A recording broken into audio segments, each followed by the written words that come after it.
Welcome to the Old Time Radio Westerns. I'm your host, Andrew Rhynes, and let's get into this episode.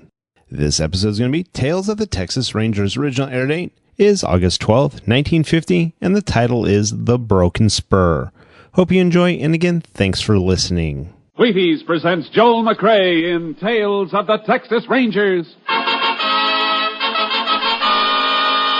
On stage tonight, transcribed from Hollywood, another in the Wheaties big parade of exciting half-hour presentations.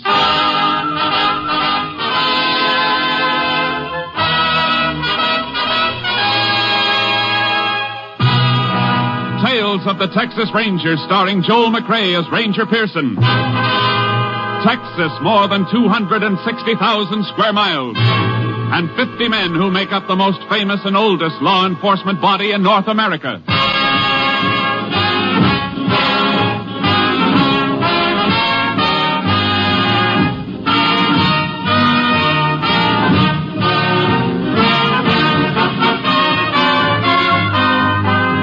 From the files of the Texas Rangers come these stories based on fact. Only names, dates, and places are fictitious for obvious reasons. The events themselves are a matter of record.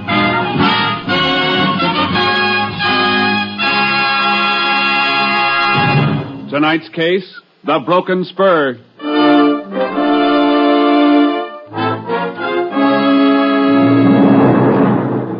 Saturday night, June 5th, 1948. The time, 10 p.m. On a small ranch 10 miles south of Cranston, Irwin County, Texas, Milton Thomas was counting a large sum of money, preparatory to locking it up for the night. As he was counting, his dog Rags appeared to be nervous. Thomas tried to quiet him. Rags, stop that. You're making me count wrong. 50, 100... What in Sam Hill's the matter with you tonight? Now stop it. Quiet, Rags. Down. Who's there? Casey. What do you want, Casey? I want to talk to you. Seems to me it's awful late at night to be knocking at people's doors. Now, if it's about that All right, get back in the room. That gun, what are you trying to do? Get your dog back or run. Rags! Get back or you'll get the same thing.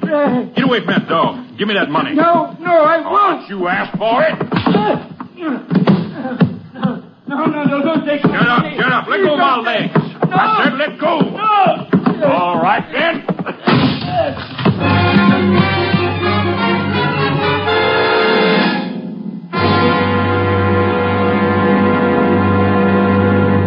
Tales of the Texas Rangers will continue in just a moment. If you've got a job to do tomorrow, partner, get your Wheaties. Sure, Breakfast of Champions is for you, just like it's for Ralph Kiner, pride of the Pittsburgh Pirates. You may not play ball for a living, but whatever your job is tomorrow, you can do it better on a better breakfast. And it's a better breakfast you're starting with Wheaties. There's a whole kernel of wheat in every Wheaties flake. Yes, whole wheat. Good, sound, whole wheat. Plump and ripe and bursting with vitamins and minerals and protein for your vitality, your energy, your working power. So tumble the Wheaties out of the package, pour on the milk, put on the fruit, pick up the spoon, and smile. You're eating good to be feeling good. Breakfast of Champions for people who are going places. Are you ready? Try 'em. See how Wheaties at 7 can help at 11.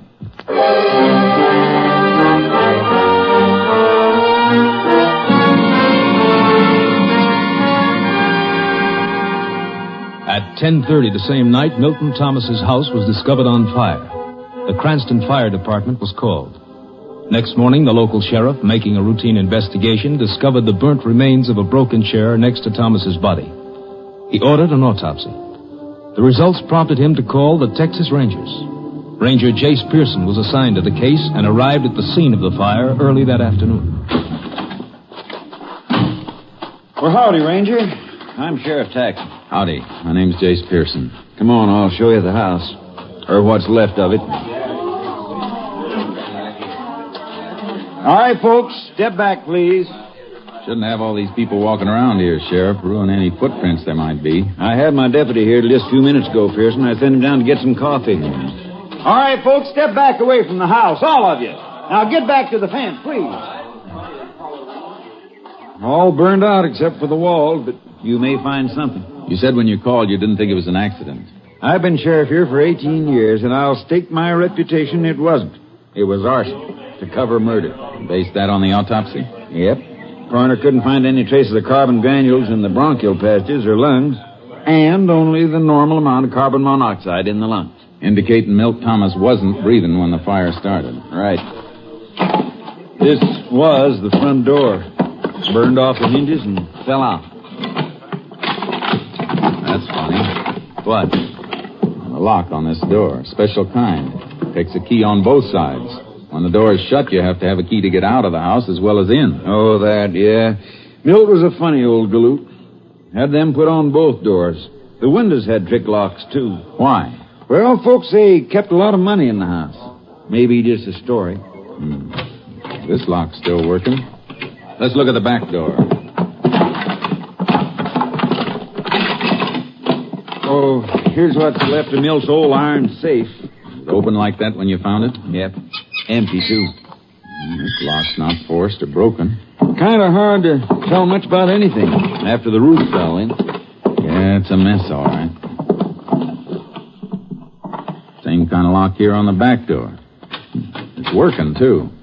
Meaning whoever started the fire was locked in? Oh, look here.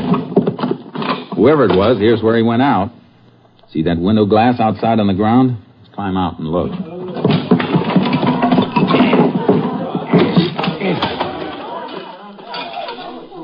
See? The heat didn't break it. It's not crazed. It was knocked out from inside. And do you think the killer was trapped inside? Could have been, after he set fire to the place. How about footprints, Sheriff? Oh, there's thousands of them. Volunteer firemen tramping around all during the fire. Wait, here's something. Huh. Looks like a spur rowel. That's exactly what it is. Broken off a spur. Right below where the window was. Maybe busted off by a man jumping out the window with his tail feathers on fire? Maybe. I don't envy you none, Pearson. How come? Well, as a clue, the spur rowel's probably mighty important. But what, Sheriff? I was just thinking. There probably ain't over 10 million spurs in the state of Texas with rowels just like the one you got there in your hand. Well, your figure may be a little high, Sheriff, but I get your point. Hey, Jack. Yeah, what do you think you're doing, Jack? What's the matter, Sheriff? You know darn well what's the matter. I told you to keep back. I was just looking around. Well, stop kicking around those ashes. And the rest of you. That's evidence you're tramping on. We didn't mean no harm. Now listen, all of you. It's the last time I'm going to tell you. How'd you like it if we thought one of you was the criminal, coming back to the scene of the crime and deliberately trying to destroy evidence? Oh. Okay, then, get back or get off the property altogether. Books say that's generally not true, Sheriff. Huh? About the criminal in the scene of the crime. Happens only once in 1,000 times. Oh, I know it. I just want to throw a scare into him. I see. Oh, by the way, who was that fellow you were talking to? Him? His name's Casey. Jack Casey.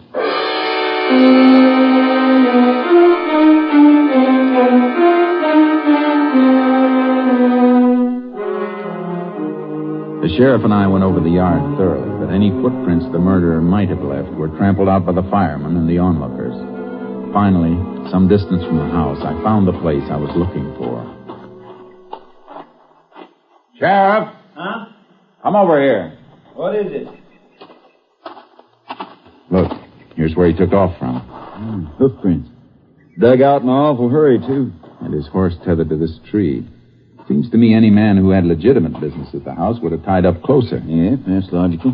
Well, look here. Horse chewed on the tree. Might be a cribber. If we find our man, we'll likely find a horse that chews on his feed bin. See, these tracks head west toward Snake Creek. You got a horse, Sheriff? I can get one. Good. I'll get mine out of the trailer. We're going to follow those hoof prints.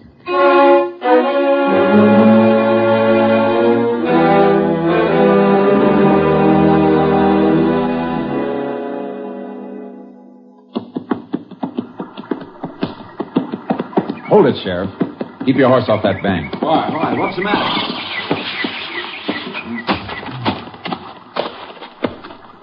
Boot prints. Good, fresh ones. Oh, I thought for a minute you'd seen a moccasin. This stream's full of cotton now. I'll take my kit and make some plaster molds of these prints. He dismounted here and led his horse across. Yeah, probably afraid of slipping on those flat, mossy rocks. Small foot, about size 7 or 8, I'd say. Odd track pattern, too. Not likely he was toting a heavy load. Probably a fat man. Fat? Yeah, look at his tracks. Deep, even in the dry places. I make tracks as deep as those, way over 200, but I ain't exactly fat. No, you're not fat, Sheriff. But what size boot do you wear? 11 and a half. You ever see a man your height make a footprint this small? Come to think of it, I don't suppose I ever did. Oh, wait a minute. That man who was poking around the ashes back at the house. Casey, was it? Yeah, Jack Casey. What about him? He's fat. Sheriff, was he driving a car or riding? Casey was riding his old paint mare. Say, she's a cribber. Then I'm going to need a warrant. As soon as I get this mold, I'm heading for town. Sheriff, either the books are wrong, or this Casey is 1 in 1,000.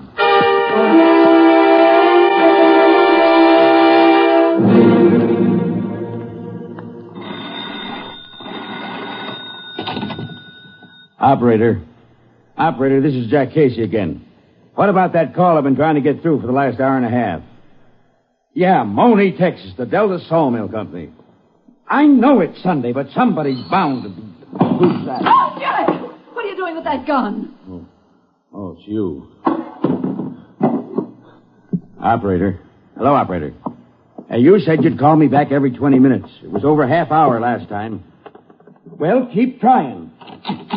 Jack, who are you trying to call? And what are you doing with your shotgun? Leave me alone, Martha. Where you been since noon? You were supposed to meet me at the Tate's for dinner. I know it, but... Who's that? Who is it? Texas Ranger. What? Jack, what have you done? Put that gun away. Get in the back room. You ain't fixing to shoot him, are you? If I have to. Jack, don't do it. Please, Jack, don't be... Hold it, Ranger. Stay where you are. Put that gun down, Casey. You're not coming in here. I got a warrant here says I can. And I am. Jack, put it down. Let go of that barrel. Grab it, Ranger. Give me that. You all right, ma'am? Yeah, I'm all right. Shotgun's a nasty thing to carry around cocked. I'll just take this. I want to look around a little.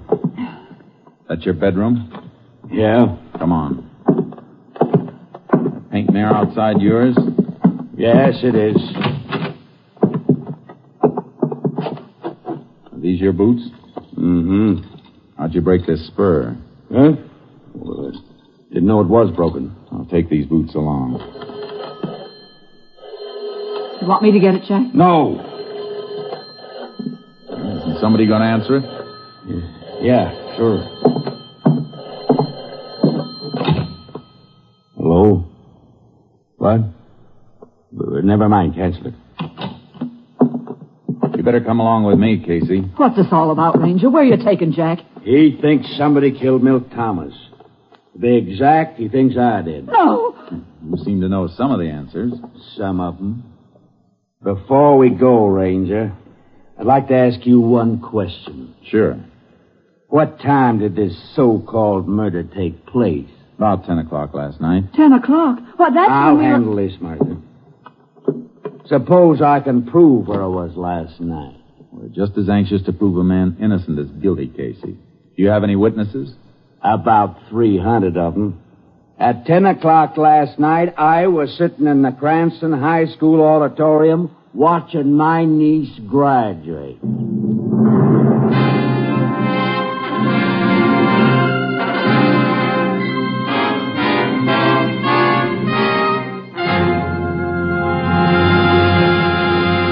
In just a moment, we continue with Tales of the Texas Rangers starring Joel McCrea as Ranger Jayce Pearson. If a man rides herd on 100 head of cattle all day, first he needs his Wheaties.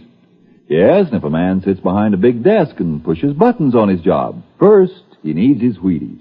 And listen, Mama, you too. If you keep track of a couple of growing up kids and wash dishes and make beds on your job, first you need your Wheaties.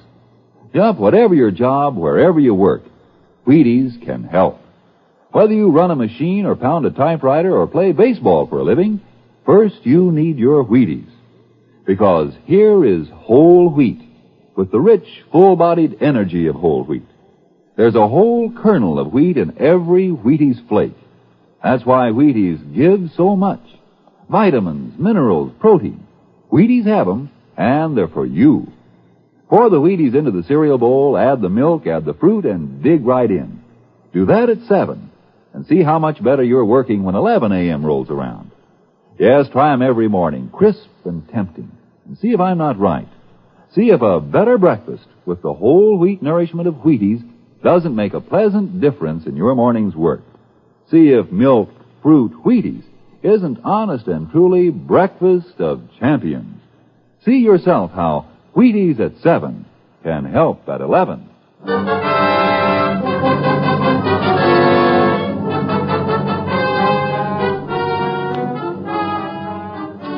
Casey stuck to the alibi that he'd been at the graduation the night before, but I already had enough evidence to take him in. While the sheriff was out asking questions around town, I tried to break down Casey's story. I tell you I was there. All right, take it easy, Casey. Let's assume for a minute you were. And how do you count for the boot prints made by your boots and found near the scene of the crime? Lots of people wear boots. Could have been anybody. I'm afraid not. You see, I made plaster casts of those prints, and the boots, the ones you admitted were yours, matched the prints to the last nail mark. Well, I've tramped around this part of the country a lot of times. They could have been old prints. These were fresh prints. Well, what about it? I don't know. All right, then. What about the rowel we found just outside Thomas' house? One broken off your spur. I don't know anything about that either. There's no point in withholding information, Casey. You know we'll find out about it sooner or later. Well, how you doing, Pearson? Casey decided to come clean? Not yet. What about the niece, Sheriff? The neighbors say she and her family left on a vacation early this morning. You know anything about that, Casey? No. Too bad. Because I've had several interesting chats. Casey, I've just talked to 4 people who were at the graduation exercises last night. 4 people who know you. And not one of them remembers seeing you there. I was at the high school last night, I tell you. Casey, the sheriff's talked to 4 people who didn't see you. Well, who did? I don't know. It was dark in the auditorium. Didn't you speak to anybody? No. Thing had already started. And... Oh, wait a minute. Yeah. I talked to one of the ushers. What was his name? Wasn't a him, it was a her. One of the high school girls. She was wearing a long pink dress. Sheriff, who's the principal of the high school? Mr. Schott. Warren Schott. All right, lock Casey up. I'm going to find out who the ushers were, and especially the little girl with the long pink dress.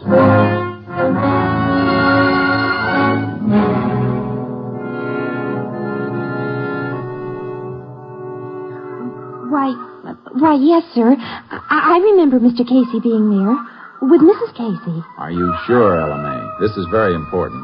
Well, sure, I'm sure. They came in late and had to wait until the invocation was over. And then he asked for an aisle seat. He said he couldn't climb over people. He's so... well, you know. Yeah, I know.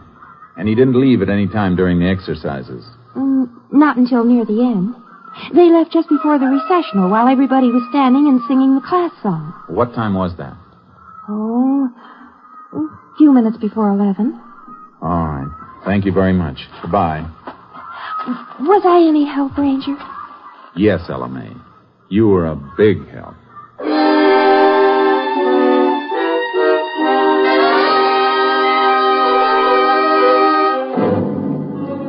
I was stuck. It looked like I was going to have to release Casey. Then I remembered something. The phone call that came in while I was out at Casey's place. The one he'd been reluctant to answer. I dropped by the Cranston telephone office. This is the call you wanted, Ranger.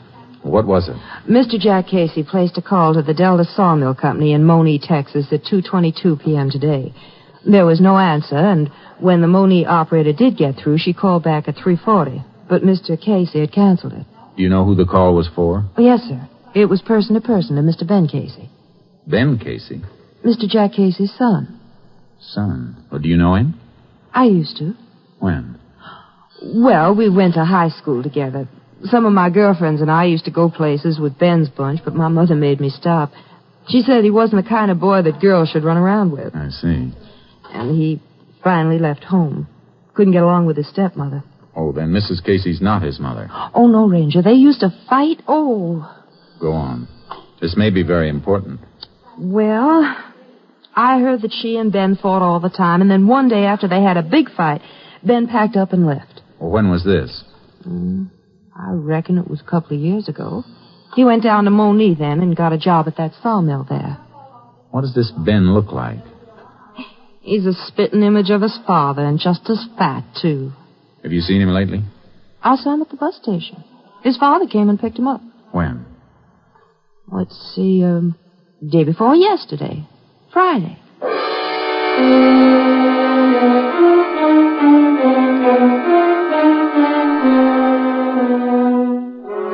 There was no doubt now why Jack Casey wasn't talking. He was protecting his own son. I put a call through to Mrs. Casey and met her at the sheriff's office. I ain't saying this because he ain't my flesh and blood, Ranger, but Ben's bad through and through. I might have knowed he was the one killed Milt Thomas. Mrs. Casey, tell me about Ben. He came in Friday, didn't he? Yeah. Come in on the bus and stayed over Saturday. He wanted to borrow money. He's always broke. Gambles. That's right, Pearson. Picked him up a couple of times for gambling. Go on, Miss Casey. Well, like I say, he wanted to borrow $50 from Jack, but Jack didn't have it. He just paid off a note to Milt Thomas, and he was kind of strapped. Oh, your husband owed Thomas money? Yes, but it was the last payment. Jack was joking about how Thomas always wanted cash money, didn't trust checks. Did Ben hear him say this? He sure did, Sheriff. And then he sucked around all day Saturday until we was getting ready to go to the commencement that night. And just before we left, he said he was going to use Jack's horse to go for a ride. At night? Yeah, seems strange to me, too. And then he asked could he borrow a pair of Jack's boots. He was wearing flat-heel shoes. They wear the same size? Oh, have, ever since I can remember. Well, anyway, we went on to the graduation, and when we got home, the mare was in the barn, still saddled, all sweaty. Looked like she'd been run almost to death. And Jack's boots were tossed on the floor, and Ben was gone. All right, Miss Casey. That's all for now, and thanks. You're welcome. Come on, Sheriff. We're going on a little trip.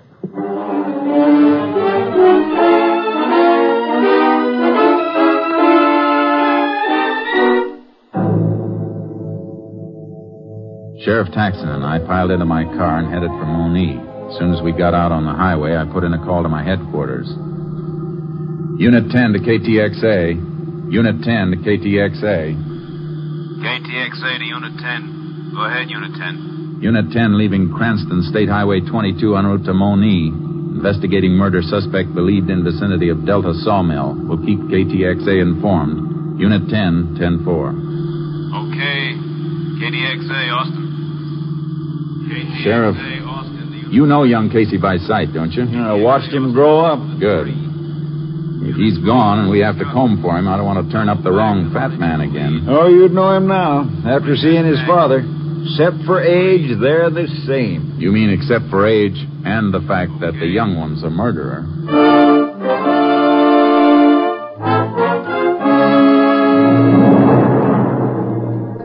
When we reached the sawmill, the moon was up. A full moon.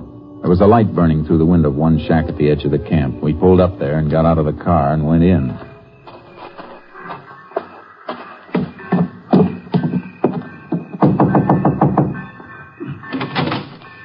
Well, howdy, Ranger, Sheriff. All right. We're looking for a man named Casey. Ben Casey? Yeah, you around? I don't know for sure. Sleeps in a big bunkhouse down the line. Which bunk? I'll show you if you like. Fine.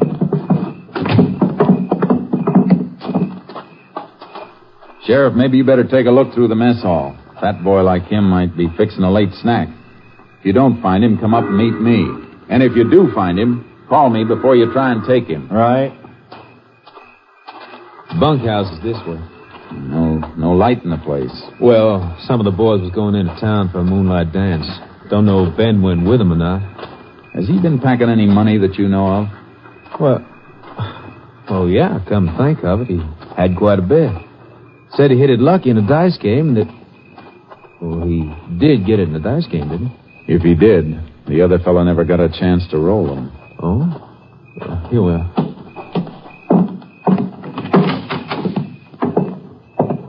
I'll light this lamp for you. Ben sleeps in that third bunk on the right. Thanks. I'll wait for him. All right, I'll get back to my books and just entering a shipment that's being hauled out tonight. That's why you found me working. Go ahead. But if you see Casey, don't mention I'm here. The foreman went back to his shack, and I ripped Ben Casey's bunk apart. There was nothing in the bunk or the covering. I dragged the footlocker out from underneath and was bending over it when... All right, Ranger. Up with it, and don't turn around. They're up. What are you doing here? If you're Ben Casey, you know what I'm doing. This is the end of the road, boy. I'll take that lantern. I'd be careful with that, Ben. Remember what happened the last time you dropped a lantern? You're pretty smart, ain't you, mister? But I'm smart, too. Here's a present for you.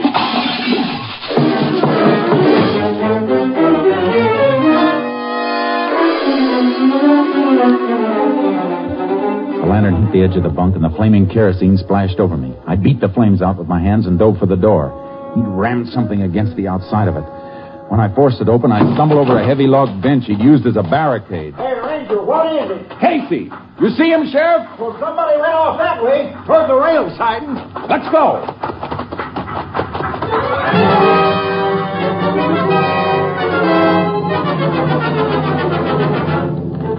We spotted him swinging up the side of a flat car as the train hit the main line and started to roll.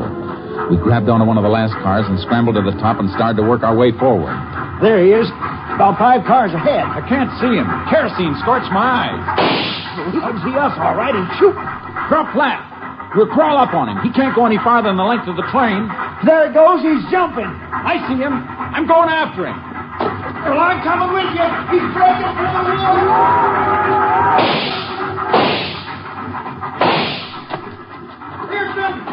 Pearson, you all right? Where are you? Get down, Sheriff. Drop.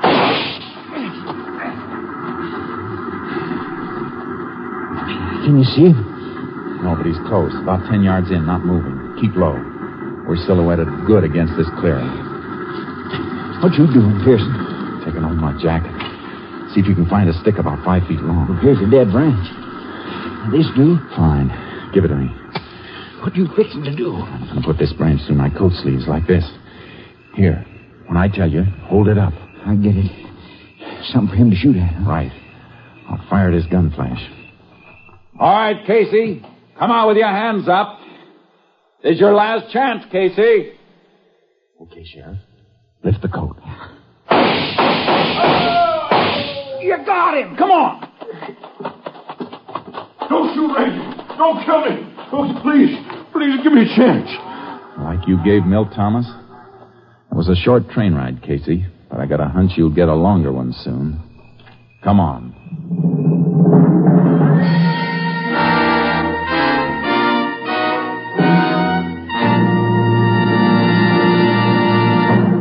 Ben Casey confessed to the murder of Milt Thomas.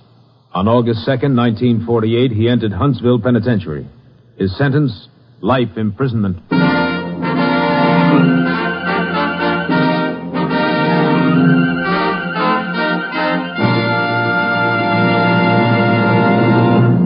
Joel McCrea, that was a great show tonight. Wheaties and I are proud of you. Thank you, Frank. I like to please the customers. Well, now, so do I. Take Wheaties, for instance. Frank, are you going to say that Wheaties taste good? Well, yes, I was going to touch on that. And are you going to say that Wheaties are good for people? Yes, I was going to say just that. Anything else? Well, no, I guess that just about covers it, Joel. Except telling people to get some. That's it. How'd you know? Well, that's easy, Frank. I'm a Wheaties eater myself. You hear that, folks? You, too, can be a Wheaties eater. As early as tomorrow morning. Breakfast of champions, you know. Get some. Next week, Joel McCrea in another authentic reenactment of a case from the files of the Texas Rangers. This story was transcribed and adapted by David Bruce and was produced and directed by Stacy Keach. Hal Gibney speaking. And this is the Wheaties man, Frank Martin, inviting you to listen Monday night to Frank Lovejoy and Night Beat on the Wheaties Big Parade. See you then.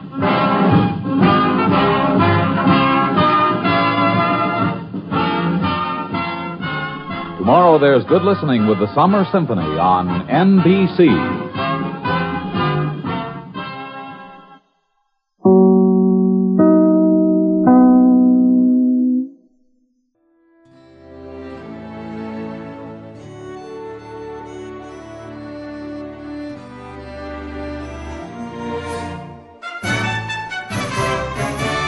This has been a presentation of OTRWesterns.com, and we hope you enjoyed. Please take some time to like and rate our shows in your favorite podcast application. Follow us on Facebook by going to OTRWesterns.com/Facebook.